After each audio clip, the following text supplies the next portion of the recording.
Hi, I'm PO from RTINGS.com. Today we're looking at the Best Buy exclusive TCL Q5 Q550G QLED, TCL's lowest tier offering in their 2023 Q series lineup. It's a simple TV with some unique features that make it interesting for gamers on a budget. We bought and tested the 65-inch model, but our results are also valid for the 50 and 55-inch models. There's also a 43-inch model available in Canada that is not exclusive to Best Buy. It should have similar picture quality, but it's important to note that the 43-inch Canadian model and the 50-inch model do not have TCL's Game Accelerator 120 feature, so you're limited to 60 Hz on those two sizes. We'll talk about that and more later, but first, let's talk about the TV's design.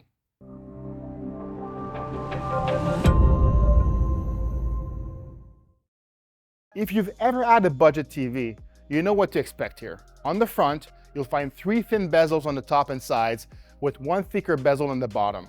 Instead of a stand, the TV uses two plastic feet that are set near the ends of the TV and cannot be adjusted.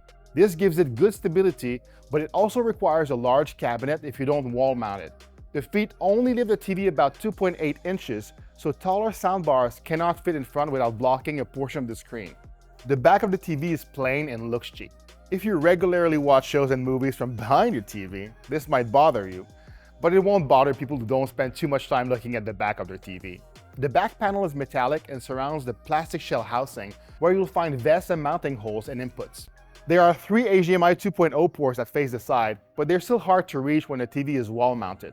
On top of that, you will find one optical, one Ethernet, and one USB port, as well as a 3.5mm analog audio out that you can use to plug in headphones or speakers. Unfortunately, the TV only has an ATSC 1.0 tuner, so 4K content over the air is not possible. The Q5 has an easy-to-use remote with the typical quick access buttons for the most popular streaming services. It doesn't have customizable buttons like some other smart TV remotes, but it has an integrated microphone that works quite well. You can use it to change inputs, ask for the weather and time, or search for content within apps. So if you recommend a new show to your parents, they can use their voice to find it easily instead of wasting an hour trying to find it among the infinite streaming services. The TV uses version 11 of the popular Google TV OS. It's easy to use and has a large selection of apps, but like most smart TV interfaces, it has ads and suggested content that cannot be disabled. You can also cast videos from your phone or tablet or plug a USB drive into the TV and watch your own videos that way. If you want good quality sound, you must pair this TV with a soundbar or surround sound system. The TV speakers don't get very loud, so it's unsuitable for noisy environments. Distortion isn't too bad at moderate listening levels, but it's unpleasant when you approach max volume. Bass is pretty much non-existent, so you won't feel any thump or rumble when watching your favorite movies, and that's no fun at all. The Q5 uses a VGA panel, so the viewing angle is narrow. If you want to use the TV as a PC monitor and sit close to the screen, the sides are not consistent with the middle. There's significant color shifting and brightness loss when viewed from the side. Unless you want to look at a washed out image, you're best off sitting center to the screen. The reflection handling is decent enough to fight glare from indirect reflections like overhead lights, but not good enough to avoid reflections from direct light sources. There will be visibility issues if you use it directly opposite a bright window or stick a lamp in front of the screen. As expected from a budget TV, the Q5 doesn't have a local dimming feature. Blacks are somewhat deep during dark scenes, but they're raised and washed out when bright highlights are on screen. If you're a fan of deep, in-key blacks, this is not the TV for you.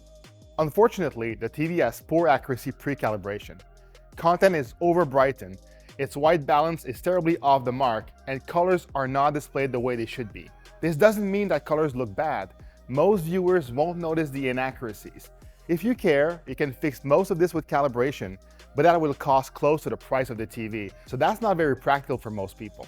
With SDR content, the Q5 has very good peak brightness, so it can easily overcome glare in moderately lit rooms. It still performs well in a bright room, but it's not quite bright enough for glare to be a non-issue if you have bright lamps or sunlight hitting the screen.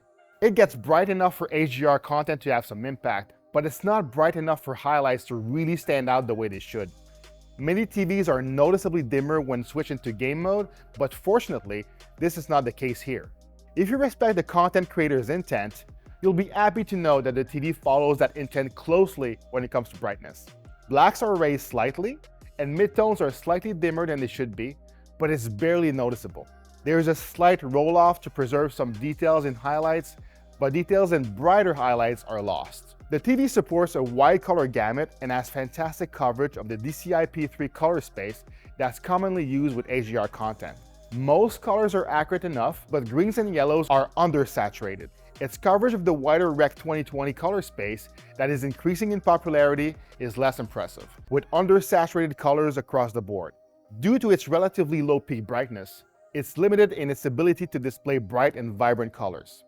Unfortunately, it cannot remove Judder from 60Hz sources like cable boxes or older streaming devices.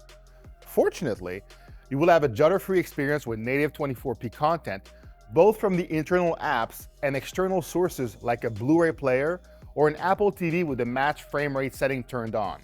The TV is not flicker-free at lower brightness levels, which can cause issues for people who are sensitive to it.